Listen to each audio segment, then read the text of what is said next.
What might ethical AI mean in an open source software context?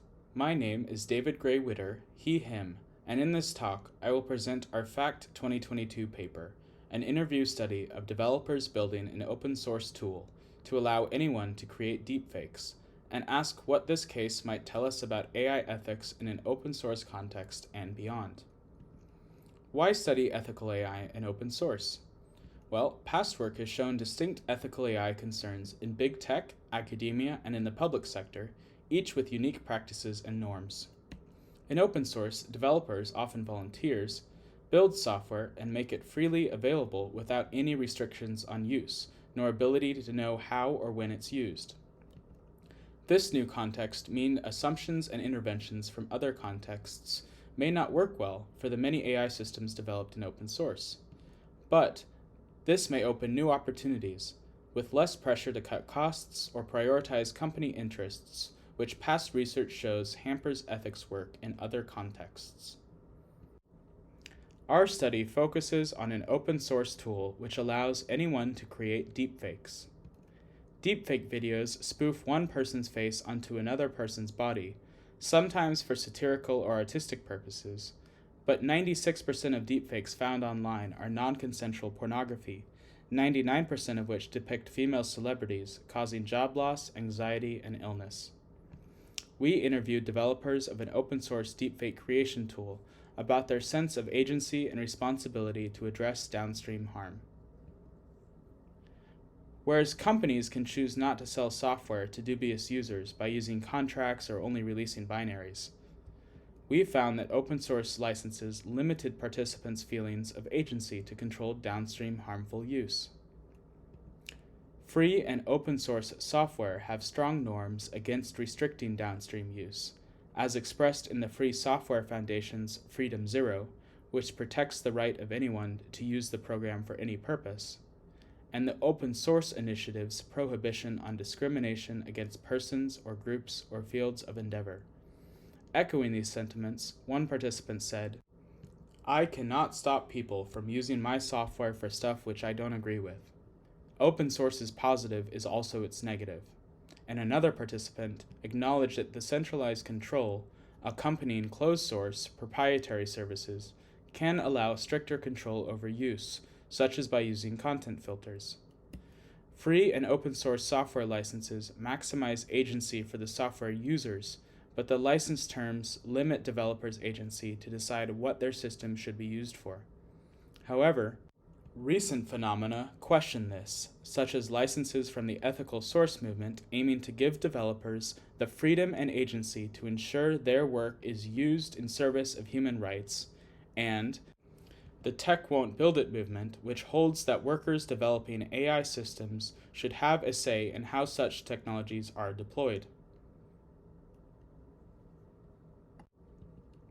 After choosing an open source license, participants felt they had few other opportunities to exert agency over how their code was used. However, they set norms against harmful uses in public statements where the code is downloaded and in communication channels, and they ban people from community forums and chat rooms who reveal they're using it for harm, acknowledging they can block people looking for advice within forums and domains that they have control over. Some of this was motivated by participants' own personal sense of ethics, but also motivated to avoid deplatforming on GitHub and communication platforms. We also found appeals to technological inevitability, where participants view their role in developing deepfake software as insignificant in the context of other available alternatives, one saying that deepfake tools would be freely available whether or not he chose to work on this specific project. Some viewed other competitor deepfake tools as in a race with their own project. Some participants viewed laws against deepfake videos or restrictions on deepfake creation tools as resisting their inevitable proliferation or progress, saying, if you ban something, it just goes underground, or this genie's out of the bottle, and even, nothing can stop the steam engine that is progress, and technology, it's only getting better, faster.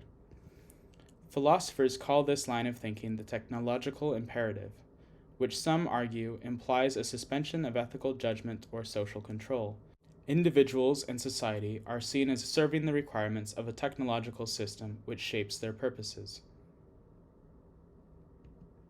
Many participants embraced technological neutrality, arguing that tools can either be used for good or bad, but that their ethics is up to the user and how they choose to use the tool. This reveals an instrumentalist view, tools as value neutral. As one philosopher stated, guns can be tossed around like frisbees, and you might be able to use a frisbee to kill someone if you tried hard enough. But the way you build things, in other words, the affordances you choose to implement or not implement, make certain uses easier or harder, affecting how a thing is likely to be used. One participant highlighted this, arguing that many users who want to use the project harmfully might not have the technical know-how to remove any restrictions that are built in, so technical restrictions may help even if more technically able users could remove them from the freely accessible and editable code. Taking a step back, we argue that it is useful to distinguish between two different kinds of harm: implementation-based harms, which are inherent to how the system is built, such as gender-biased credit allocation algorithms or self-driving cars not recognizing pedestrians and wheelchairs, which can be fixed with better datasets or techno-fixes to make systems fair, accountable, or transparent. In contrast to use-based harms, where harms are inherent to how a system is used, mulching elderly people into milkshakes, drone strikes in Project Maven, or deepfake porn in our case. Here, harms have more to do with use rather than a particular way of building the system. Some have argued that many companies' ethical AI programs narrowly scope to fairness and other implementation harms, casting decisions over use as an out-of-scope business decision, and free and open-source software displays a similar aversion to policing downstream use. We believe this explicit framing will hopefully help resist framings of ethical AI which rule use-based harms as out of scope. However, as we discussed earlier, affordances affect use. Design affects how tools are likely to be used, even if they are unable to rule out harmful uses altogether, so these two are connected, and we present this as a continuum in the paper. However, the ability to design things differently in order to influence, even if not strictly control, downstream uses is often disavowed. Now, how does open source fare on transparency and accountability for these two kinds of harm? For implementation, as others have argued, open source is great. You can inspect each line of code, so transparency helps mitigate implementation harms, and you can know who is responsible for each line of code, allowing accountability for harmful or broken code. But we argue that for use-based harms, open source is problematic. Anyone can use your code without asking, so downstream uses are not transparent, nor can you enforce usage restrictions or hold users accountable for harm, so there is no use accountability for harms resulting from these uses. In our paper's appendix, we present 6 tentative ideas suggested by our research for open source communities, platforms, and other researchers to explore and study the effectiveness of in other contexts in future work. I hope you take away 2 main points after reading this paper. Firstly, we show that radically different norms and practices in open source challenge many AI ethics assumptions and proposed interventions, but open source may also present opportunities to imagine different possibilities in a context more free from market incentives, which past work has shown impede AI ethics work. And secondly, when discussing ethical AI, we should distinguish between implementation-based harms, such as biased or unexplainable systems, which are fixed by building that system differently, and use-based harms, which are inherent to how a system is used or misused, and are perhaps more politically difficult to address because they may involve controlling how and who uses your system. Deepfakes are an example of a use-based harm.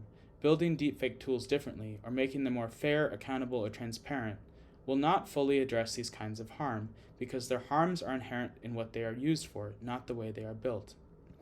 Thank you for your attention. Here's a link so you can go read the paper now. Feel free to reach out via email or Twitter. I'd be happy to discuss this work with you or your group. Thank you.